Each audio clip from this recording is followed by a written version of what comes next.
evening, everybody, and Happy New Year, and welcome to our regular board meeting of January the 16th. At this time, we'll ask everyone to please stand for the Pledge of Allegiance led by Ms. Infinger, and also remain standing for a moment of silence. I pledge allegiance to the flag of the United States of America and to the republic for which it stands, one nation, under God, indivisible, with liberty and justice for all.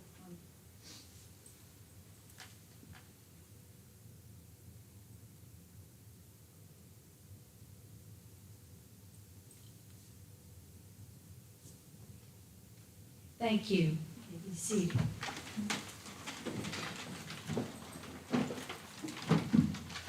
First up is approval of our agenda for tonight.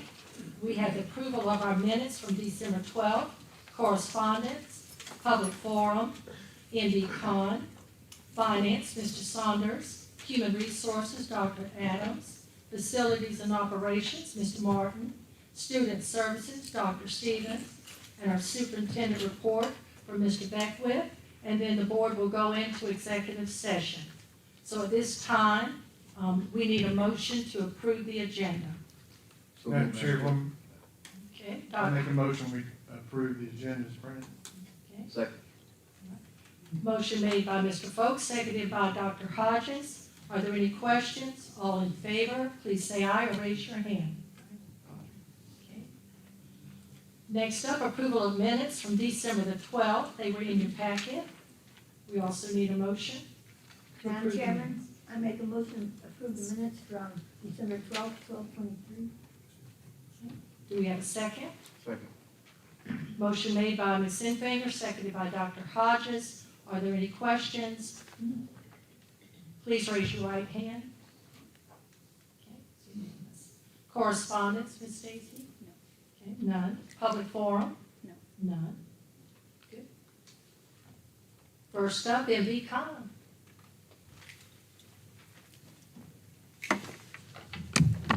Good evening, Madam Chair, ladies and gentlemen of the board.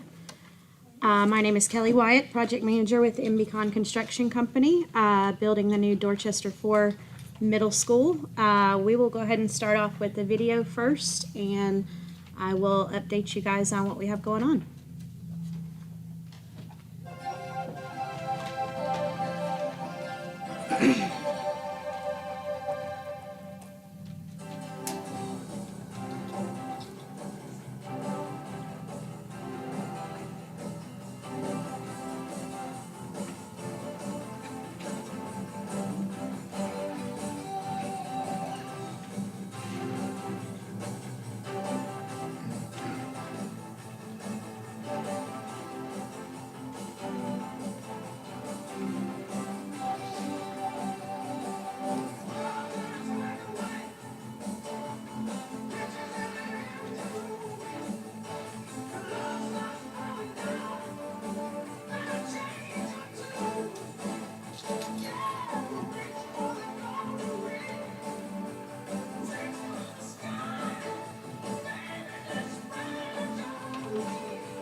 All right, lots of moving parts and pieces, as you can see. Does anybody have any questions? Any questions, board members? Good. Ms. Kelly's looking really good. Thank you so much. You're so welcome. Two of the biggest items that we do have coming up, we have a proof roll scheduled for William Kennedy on Thursday. If we pass that, we will be able to go ahead and pave that, so that's a big item. The AT&T line at the front entrance at Highway 78 has been relocated.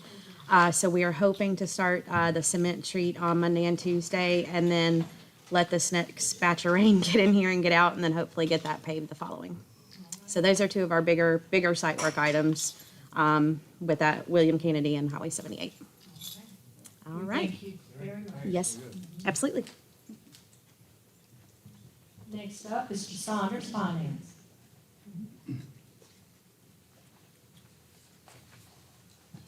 Well, good evening. Good evening. You have your standard Finance Board report with the summary for revenue and expenditure statement and the revenue detail and the expenditure detail. As I mentioned last month, the property taxes, they look low there, but this only reflects collections through November. So the county's, lags a little bit on processing, a month or two behind. So we should be receiving December's collection soon. That's when the property taxes really start rolling in, is December and January. So you'll see that number coming up.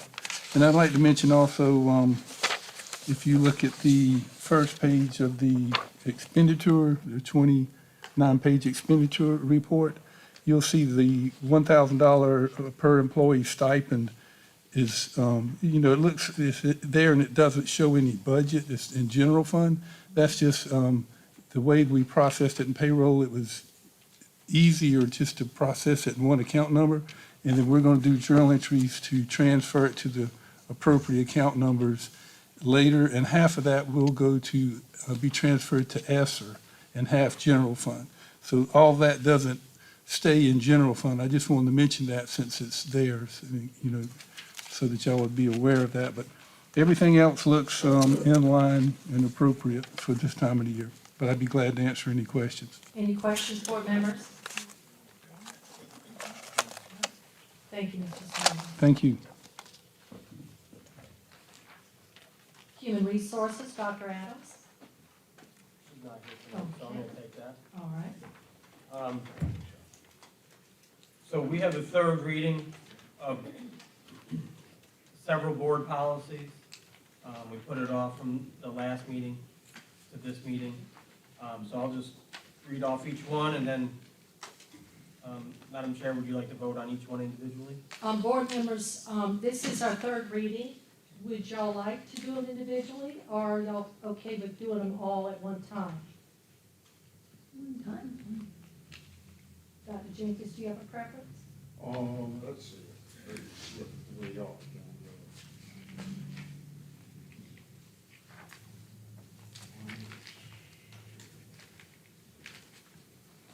I think we're talking about unless there's an individual, one that stands out or something they got questions about, but the group doesn't bother me. Okay, we did have a couple of changes on our second reading, and they have been changed. So I believe that they're what we all asked for, so. Okay. Go through it. Well, we got the third reading of board policies BBA, board powers and duties, BBAA, board member authority and responsibilities, BBAA-R, BBB, board membership and elections, BBA, board member qualifications, and JLCD, assisting students with medication. So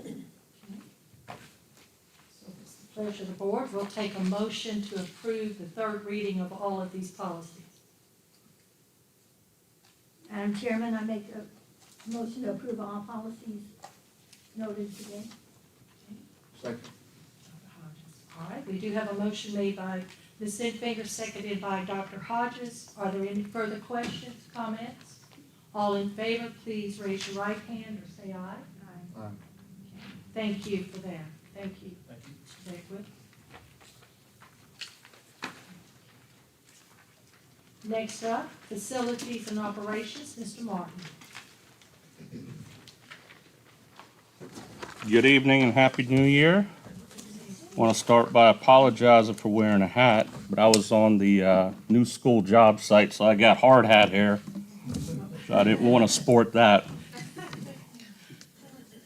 few updates. We had a lot of work going over the break, and good news is we were able to accomplish a majority of that. Some of the items that we were able to do over the break was painting in several schools. Williams Memorial, we replaced 3 HVAC systems, one being a larger unit in the cafeteria area. Clay Hill, we did a lot of grounds issues there with drainage and dead tree and ditch clean out. And a big one was Woodland High School, the new gym sound system.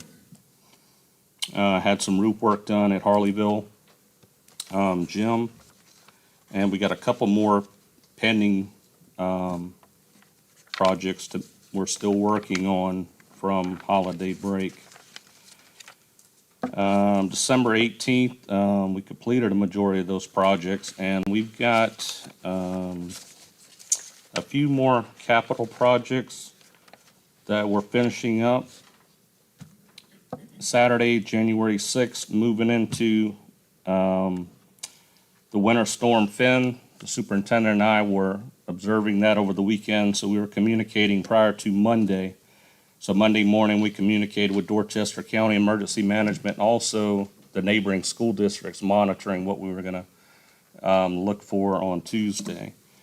After the storm, probably about 6:30 p.m., the superintendent and I made the rounds through the district to assess all the schools to see what any type of damage, flooding we had. Good news is we made out really well compared to some of the other areas. I know we had a lot of down trees and surrounding areas, but our campuses fared out really well, so that was good.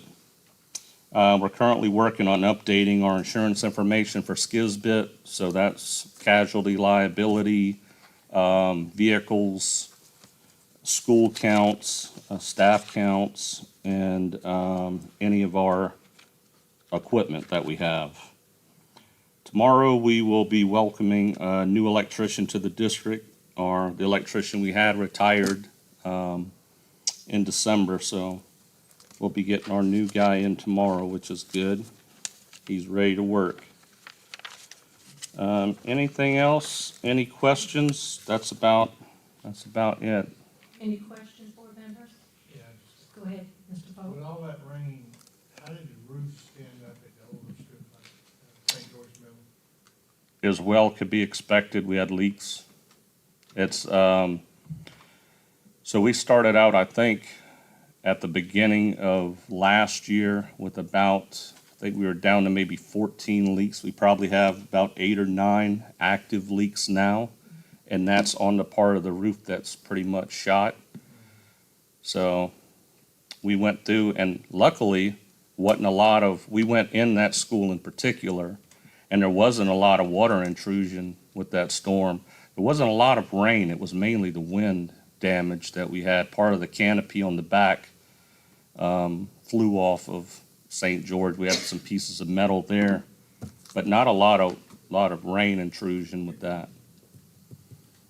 But those areas, we still have about 8 active leaks at St. George that come at a heavy price to repair, which is basically redoing that part of the roof. Any other questions?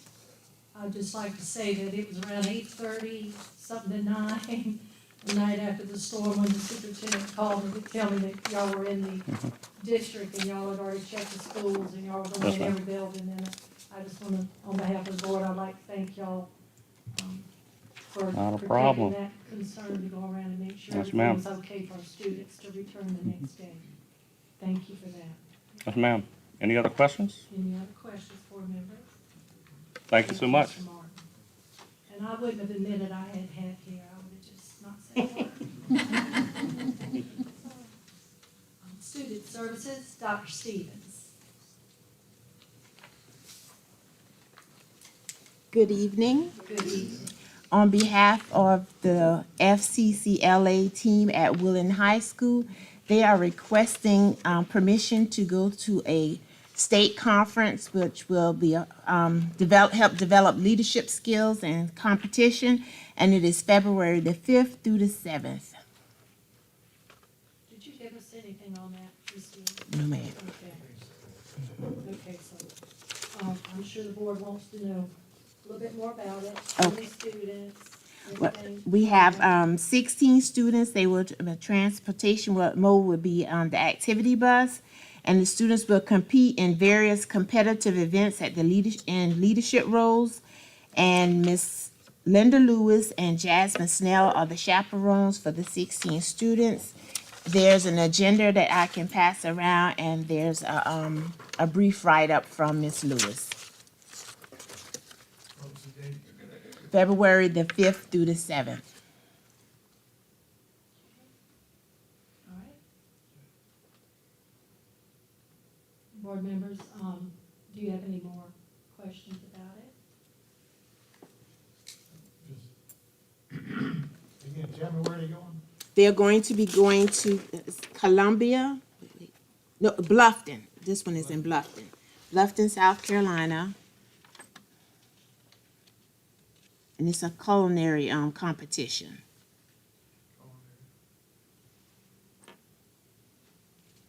Thank you. Okay, this is an action item, so we will need to take a motion on this. If you allow them to go. Madam Chair, I want to make a motion, we approve the trip from 5 to 7 February to Bluffton. Yes, sir. I second that. All right. Okay. Motion has been made by Mr. Folks, seconded by Ms. Sinfinger, to allow the students from Woodland High School to go to Bluffton, February 5th through the 17th. Are there any further questions, comments? All in favor, please raise your right hand or say aye. On behalf of the FCCLA team at Woodland High School, we thank you. And I will read this with you. All right, thank you, and I'll sign it after you. Thank you. Okay? So, we don't put much in there. Very good. Okay. Next up is superintendent report. Before I get going through the agenda, I just want to say, as we know, it's, January is always Board Appreciation Month. And the schools and the folks at the district office wanted to show our appreciation and prepared gift baskets with a lot of gifts. And I appreciate the schools and the district offices for putting that together. But we certainly appreciate you, and we know the time it takes with our meetings, but we also know the time it takes in your communities answering the questions and the concerns from the folks in the community. So we thank you very much for your dedication to this district. And thank you and all of your administrators and all the different schools. Thank you all very much. So the first item we have is recognition. Every year, the School Board Association recognizes board members who have reached 5 years, 10 years, 15 years, 20, 25 years. And so it's an honor tonight to be able to recognize Ms. Phyllis Hughes Wow. on her 10 years of service to the Dorchester County, Dorchester School District 4 School Board. So if you would stand up, Ms. Hughes, and we give you this. We know you like being up in front of the crowd. That's on the voice checks all the time. Thank you. That's great. I was not surprised. Thank you so much. And that's you all here already. And here's your pin. You can wear it for the rest of the year. And we'll get your picture after. Thank you so much. Congratulations. I love my picture taken as much as I love to talk. Thank you so much. That was a surprise. Next item is every year the School Boards Association discusses and passes out the ethical principles poster. And I'm going to turn that over to you, Ms. Hughes, to read the principles. And after this portion of the meeting, we'll sign the poster, we'll frame it and put it at the district office. But I'll turn it over to you to read the principles. Thank you. This is ethical principles, As members of the board, we pledge our efforts to improve public education in our community and will solemnly try to represent the interests of the entire district when making decisions and to rely on available facts and on our judgment rather than individuals or special interest group. Understand the proper role of the board to set policy governing the district and to hire the chief administrative officer to carry out these policies. Encourage on open exchange of ideas by all board members during the decision-making process. Seek regular communications between the board and students, staff, and all segments of the community. Attend all board meetings to study issues facing the board and to enact policies and official actions only after full discussion at such meetings. Work with other board members in a conscientious and courteous manner befitting the public trust placed in the position of school board trustee. Communicate concerns and public reaction to board policies and school programs to the superintendent and other board members in a professional manner. Support employment of the persons best qualified for staff positions and to ensure regular and impartial evaluation of all staff. Avoid conflicts of interest and to refrain from using our board positions for personal or partisan gain. Encourage recognition of the achievements of students and staff and of involvement of community residents. Support legislation and funding which will improve the educational opportunities and environment for students and staff. Take no individual action which would compromise the integrity of the board or administration and to respect the confidentiality of information that is privileged under the Freedom of Information Act. Study current educational issues and to participate in training programs such as those offered through the South Carolina School Board Association and make our district's educational setting the best possible to encourage all students to achieve and to love learning. Thank you very much. We'll take a picture afterwards before executive session Okay. with the poster. Next up on the agenda, we had two schools last year on the school report card that fell below that average rating on the school report card, and as a part of state policy, we're required to make sure they're presenting to the board on their progress and their plan moving forward to make sure they're growing as a school. And so we have Harleyville Elementary here tonight, as well as Harleyville Ridgefield Middle School. And they're going to do a brief presentation for you tonight and wow you, I'm sure. So we'll start. Both come on up. We'll start with Harleyville Elementary School.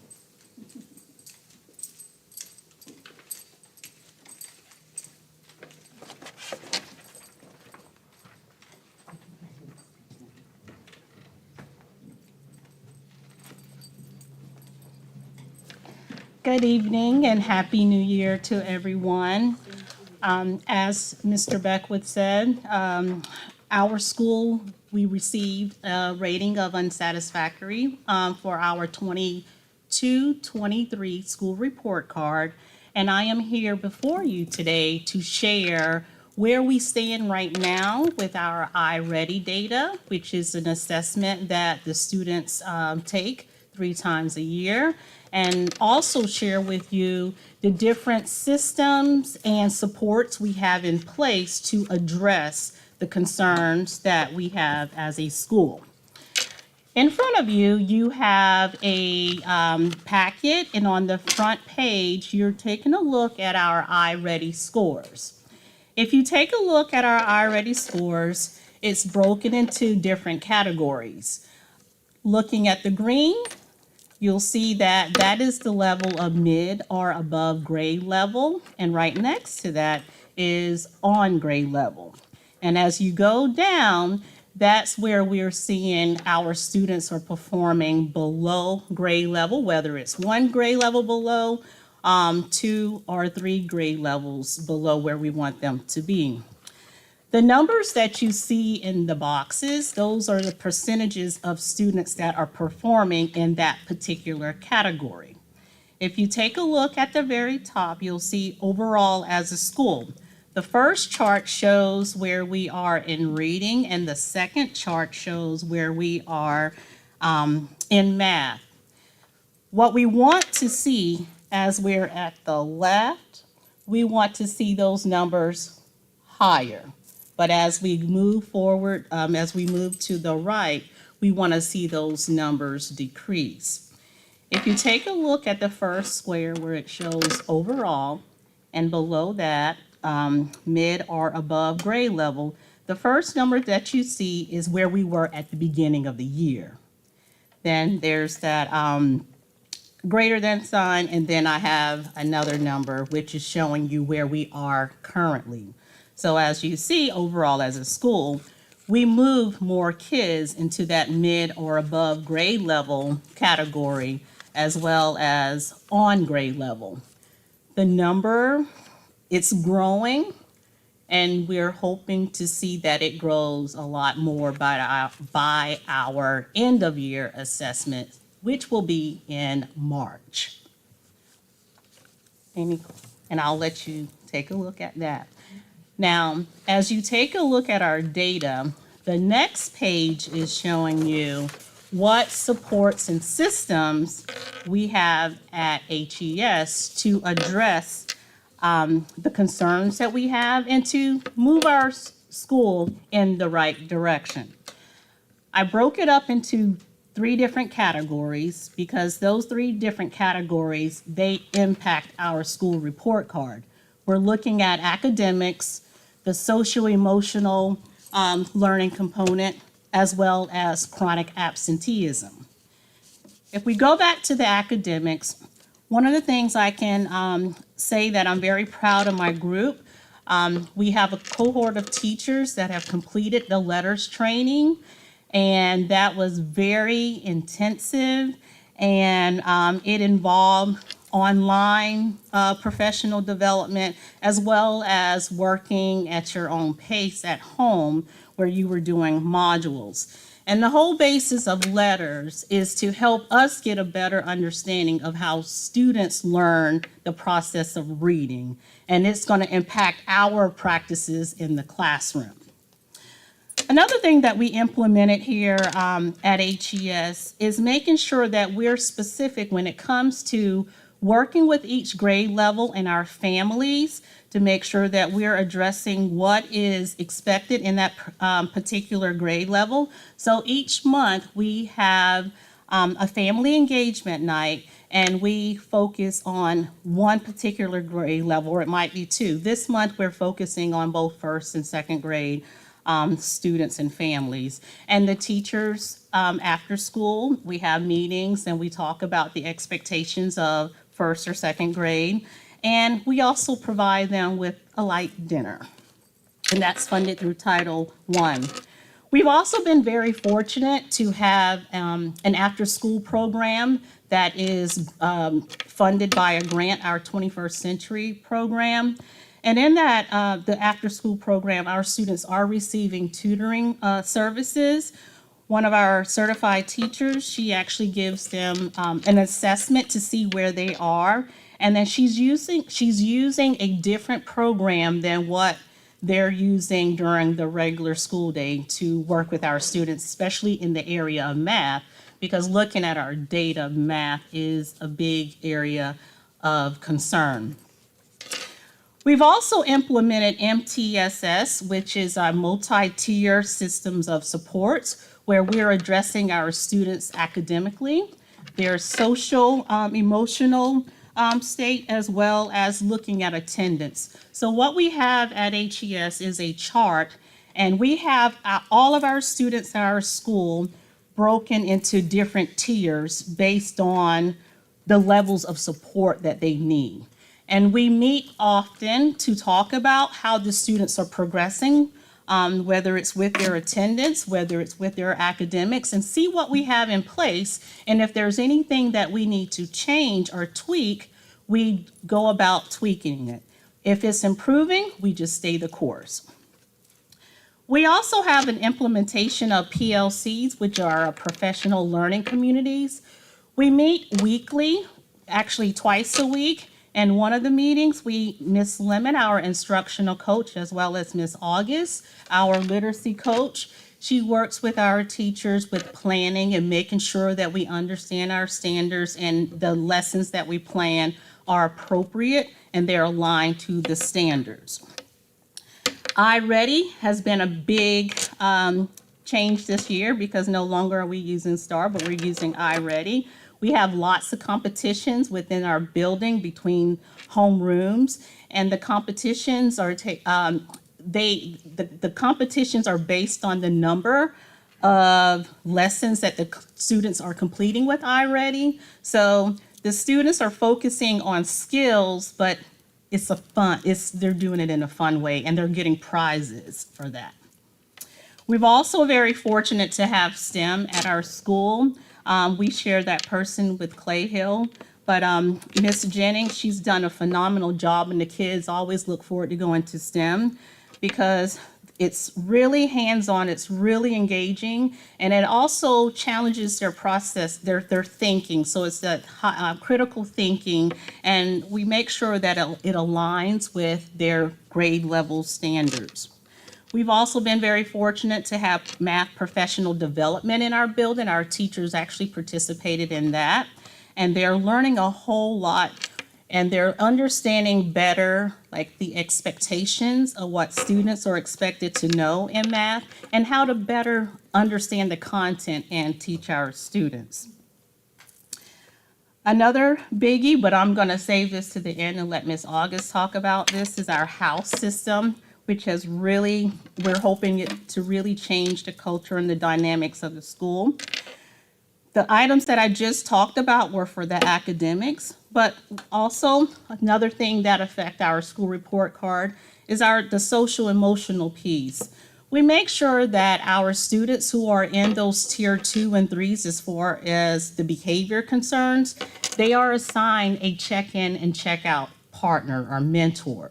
That person is not the child's teacher, but it's someone in our building who's like an extra set of hands that can check in on that child each day. And again, I'm gonna let Ms. August talk about the house system. And the last but not least thing that we definitely are working on is our chronic absenteeism at HES. We had a 25% chronic absenteeism rate at our school, and our plans are to drop it down. I've been in contact with our student services director, with our district social worker, with our school counselor and the secretary, where we work as a team, whether we have to go out and do home visits, just extra things that we have to do to make sure the kids are coming to school and to find out why they're not coming to school if attendance is a concern. And I'm going to step to the side and let Ms. August talk about the house system. Thank you, Ms. Green. Good evening. I'm both thrilled and disappointed to be here talking to y'all tonight. Thrilled because I'm glad I get to share just a quick snapshot of something that I've really become passionate about that we've implemented this year. But disappointed because we intended for students to present what the house system means to them, but we had an unfortunate calamity of events concerning sickness and parent work emergencies. So with y'all's approval, I would love for them to come next month or perhaps in March, because they were pretty disappointed themselves. So, real quick, I want you to close your eyes and I want you to imagine that you're in a room full of people that are complete strangers to you. 10, 20 unfamiliar faces just staring back at you. That's pretty isolating and pretty lonely, isn't it? But now imagine you're in that same room full of people, but suddenly the crowd parts and you see your best friend's familiar face looking back at you. And maybe right beside your best friend is your brother and your sister. And beside them is your favorite cousin. That second scenario is a lot more favorable in how we would want to be presented to a new room of people, right? A friendly face in a crowd of strangers is a relief, and it offers a sense of comfort. And that is a lot of what our implementation of the house system has set out to accomplish. New students that come into our building spin the wheel in our front office to determine which house they will land in, or to see which house chooses them, as we like to say. And then when they are walked to their new classroom, they are already greeted with an instant set of friends, the other kids in their house, in their room. The Ron Clark Academy house system, it's dynamic, it's exciting, it is a proven way of increasing a positive culture and climate for students and staff. And we have already seen the positive impacts on our academics, our social emotional well-being of students, and our chronic absenteeism problem. It builds community, it builds character, it builds relationships, it builds school spirit. As you can tell, we like to get dressed in our house colors on Fridays. I will say that I almost wore my black sequin pants too. My son discouraged, he said, no, that's a bit much.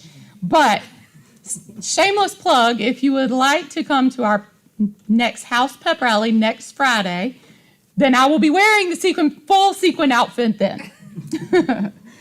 But anyway, academically, students are working harder than ever to try to get all their assignments in on time to earn house points. They are trying to earn a spot on the honor roll and principals list to earn house points to better their house. They are trying to go above and beyond in class and think outside the box in order to earn those house points. Because honestly, everybody wants to see their house as the top house at the end of the year. That's another thing that this system has tried to improve, is that intrinsic motivation of not necessarily being given a prize right there in the moment, but working for the greater good of everyone and working as a team. Socially and emotionally, students have been afforded the opportunity to form friendships with kids in other grade levels that maybe they would have never even stopped to talk to in the hallway or hadn't had the opportunity to speak with. And it's a great thing because they know they have a safe space when we have our house meetings every other Friday, that they're in a place where they can feel friendship and support no matter what. As for the absenteeism, that's of course a work in progress for us, but I personally heard a student on Friday actively complaining about being signed out early because she was going to have to miss our house meeting. And I know that's just a little thing, but little things like that build and add up. I will also say that we had some very disappointed students last Friday because of the early release, which is not a normal thing, right? But they knew we had to postpone our house meeting, and they were already hounding me first thing this morning. When is our next house meeting? When are we moving it to? So that kind of thing makes me feel like it's a big shift for us because they want to be at school. And while, again, we are just in the very foundational part of building our house system, we've definitely got a long way to go. But I can see that providing our students with a crew and a cause, because that was what they taught us at the Ron Clark Academy. If you give them a crew and a cause, that people will respond. And we have already seen it changing our school for the better just a little bit every single day. Do y'all have any questions? Again, that's a very, very brief. I could sit here and talk for hours, trust me. I've probably bored some people in my building to death with it. But it is a wonderful thing, and it has been so amazing for our students so far. So, do y'all have any questions? Yes, sir. Just a few things.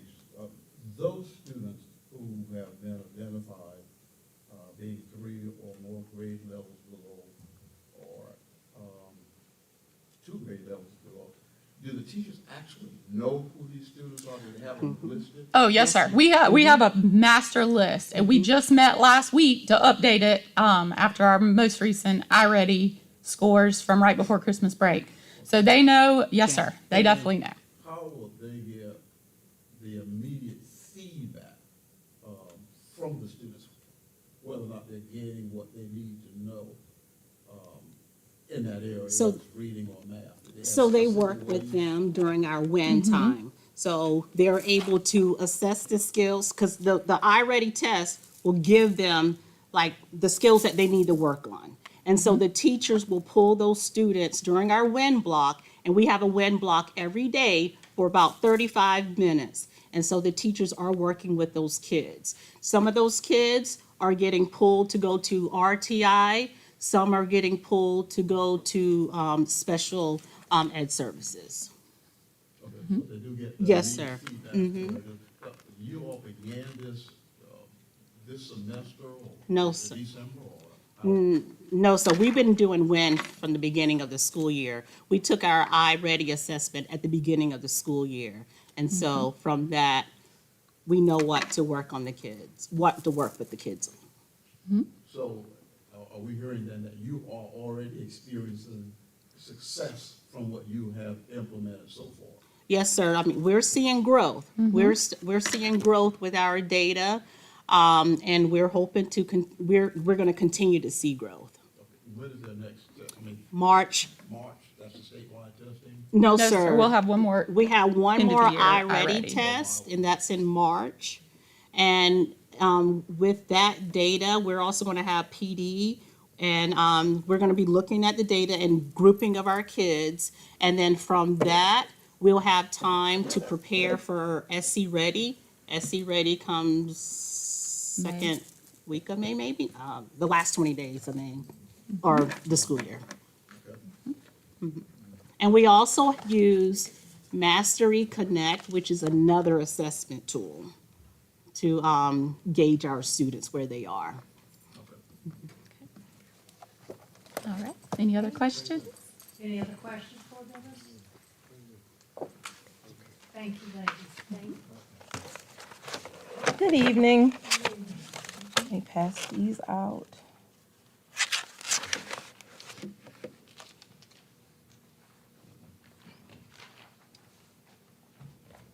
My name is Nicole Bryant, and I'm interim principal for Harleyville Ridgeville Middle School. As you can see, our report card scores, our 4 areas of achievement, we were below average in academic achievement. We were unsatisfactory in preparing students for success. We were unsatisfactory in student progress, and we were also unsatisfactory in school climate. As much as we love our students, when we look at these scores, we all can say, what does love have to do with it? We did our iReady data. On the second page that I've given to you, our iReady data is for 6th, 7th, and 8th grade for math, as well as reading. And we have the fall, and we have the most recent. We are seeing a small amount of growth in math. We are seeing a small amount of growth in reading. We did have a minor setback in some of it, but we are working hard to make sure that our students continue to grow. Some strategies that we've implemented has been the Ron Clark House system as well. The Ron Clark House system has been detrimental in building our school community, not only with the middle school, but also with the elementary school. Our students now know that they have family all over the place. If you're in the House of Revere in middle school, you're in the House of Revere in elementary school as well, and you have someone you can bond with to build community and collaboration within the school. To work on our students' data, we have implemented a weekly professional learning communities within the school. That's when our teachers get together weekly to discuss data. We also discuss purpose-driven strategies. And we also talk about the community and how we can make our school better during these times. One thing, after we saw our our iReady data, one thing that we implemented after we saw the scores, we saw a small amount of growth, but we want more growth. So we implemented the Panther Progress Intervention Schedule. And with Panther Progress, we have split all of our students up into 10 small groups. And in those 10 small groups, they are working on iReady progress monitoring to build up their scores. iReady starts them where they are in hopes to increase their stamina to build them to where they need to be. So that's what we do every day for 45 minutes. We changed our whole schedule around to give our students 45 minutes a day with classes, but 45 minutes also with the Panther Progress intervention schedule for everyone. We saw that our reading scores decreased. So beginning on February 1st, we're going to start solid sustained reading for like 10 to 15 minutes per day, where teachers also pulling students and listening to them read silently to build their reading stamina as well as their comprehension strategies. Students also set goals. We have goal sheets and data sheets, and after they've taken their iReady test assessments, they are to mark where they are and talk about where they want to be. We've also had parent goal meetings where the parents came in and we didn't talk to the parents, but we allowed their child to talk to them about where they are and where they would like to be. After all of this, we love to party, but we like to celebrate the good things. We celebrate our growth with our iReady data as well as our behavior. So that's what I have for you guys. Do you have any questions for me? Any questions? Well, Mom would be saying that, what around school, but Madam Chair, what I like to do is maybe we can have them to come back in March, right around mid-March, and give us an update as to what their in-house activities have been and how successful they've been up to that point.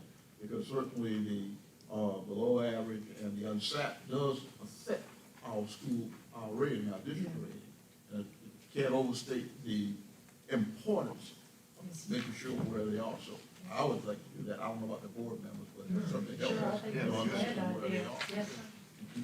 And you asked about the students coming, I think, Mr. Beckwith, I think we'd love to have those students come about the house, talk about the house. I think we can have the house, the students come and discuss the house. As far as a follow-up on this with the data, we might want to look at April for that, because March will be right in the middle. That March meeting will be right in the middle of iReady testing before spring break. And Mr. Beckwith, and if the students can come. Oh, Thank you. Thank you. Thank you. Thank you.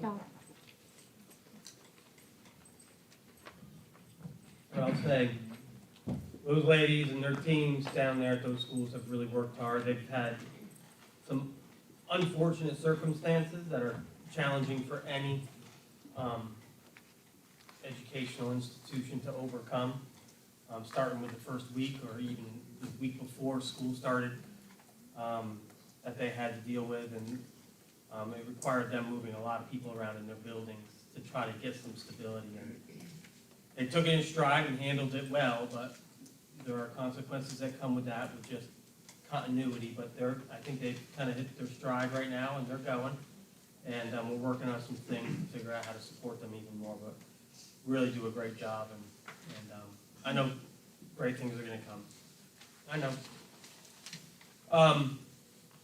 Next thing we had on the agenda was athletics update. We're going to go ahead and postpone that until February. But I can tell you a couple of things Coach Seibert wants to talk on is this reclassification, this multiplier that just got passed with the South Carolina High School League. It'll keep us, we're pretty solid in the middle of 2A. We're not going up to 3A or down to 1A. We're pretty solid right in the middle of 2A. But it does impact other schools that are currently in 2A and either bumping up or bumping down. And then he'll update you all on wrestling and programs for Woodland Middle School next year, getting uniforms straight in the athletics portion of it. So a lot of good information there. I will say the athletics program is really doing great things. We've had good turnout for spring sports. We have winter sports going on right now. Just entering region play for basketball, and pretty optimistic about how we're going to do in region for basketball. So he should have a lot of good information to share with you in February. Next item on the agenda. So school incentives for performance. And so my goals were really simple for our schools, is to be either good or excellent on the school report card. Because to be good or excellent, you have to show student growth. You have to do well in math, reading. You you do well in science, social studies. Your surveys, your climate surveys have to be solid. If you have a population big enough for ESOL or your ML population, you have to provide services for them and do well there. So in order to be a good or an excellent rated school, you have to hit a lot of components. So it's a really easy way to measure success. We'll get into it a little deeper as we move forward and target specific things, but as a broad, easy goal to go after, being good and excellent is where we are. Now, we have stipends or incentives for athletics in this district. We have for 15 years, 10, 15 years. And I think that's great, but I think it's also time to have the same incentives for academics and school growth on the school report card.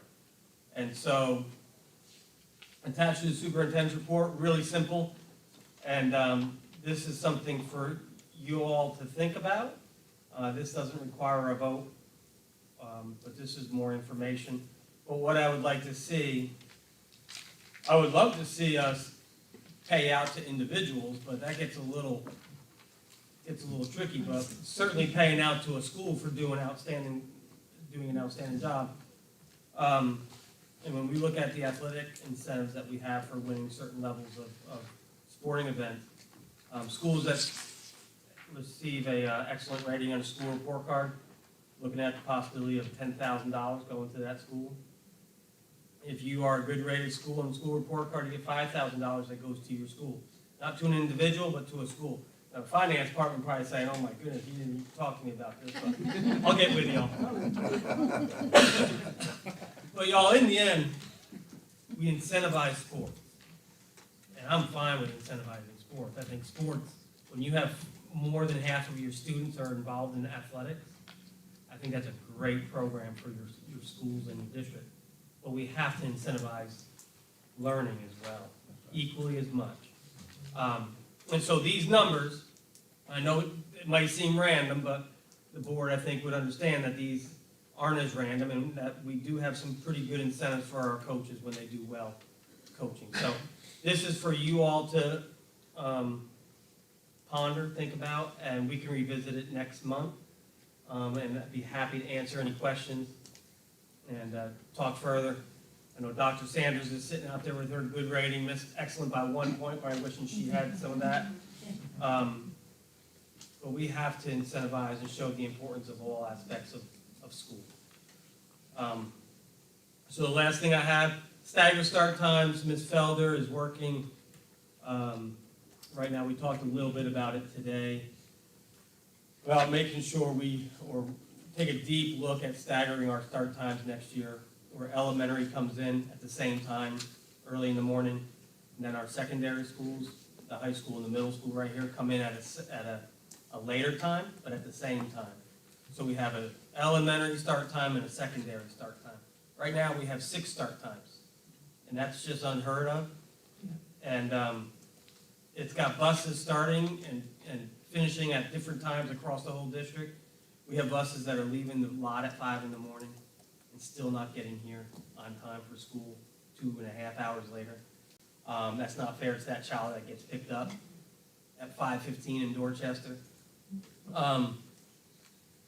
And so if we can work it right, and Ms. Felder's working on what those routes would look like for our 5th, 6th, and 7th graders next year at the middle school, and determine what it would mean as far as start time for the elementary school to allow those buses to then turn around and go get those secondary students. It should allow us to reduce the number of bus drivers that we need. And I would love to be able to take that saved income on those bus drivers and push it back out to our current bus drivers and increase salary a little bit, their hourly rate just a little bit if possible. But we have to get on the same page. Staggered start time gives parents dropping off at Harleyville Elementary, Clay Hill Elementary, and Williams Memorial Elementary plenty of time to get to Woodland Middle School or Woodland High School to drop off their older children. I know just in St. George, between Williams Memorial and St. George Middle School, that used to be a big issue. And right now, St. George Middle School's got one of the strangest bell schedules I've seen. So we need to standardize and be consistent with our times. And so all of our students across the board are in school the same amount of time. So we'll have more information for you, hopefully in February. We'll have a really clear picture. And we'd love to get approval from the board to go with this bell schedule.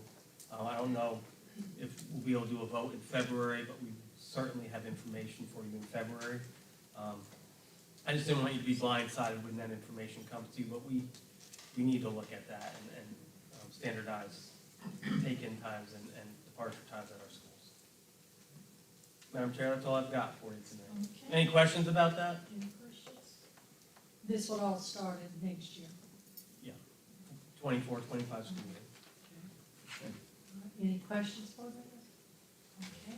At this time, we will take a motion to go into executive session. And in executive session, we are going to discuss a legal matter, personnel report, student hearings, organizational chart. And the board will come out and we will vote in open session. So at this time, I would need a motion to go in executive session. So move, Madam Chairman. Hodges I second that. and Ms. Sinfinger. Dr. Hodges' motion, seconded by Ms. Sinfinger. Are there any questions, comments? All in favor?